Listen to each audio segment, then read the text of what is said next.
முள்ளின் முடியும் செவ்வங்கி அணிந்தும்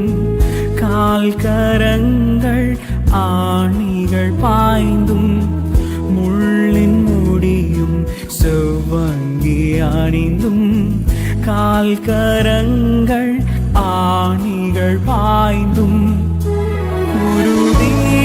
மடிந்தவர் தொங்கினார் வருந்தி மணி போரையும் மீட்டிடவே குருதி மடிந்தவர் தொங்கினார் வருந்தி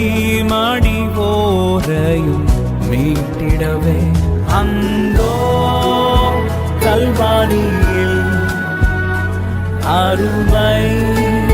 இரட்சகரே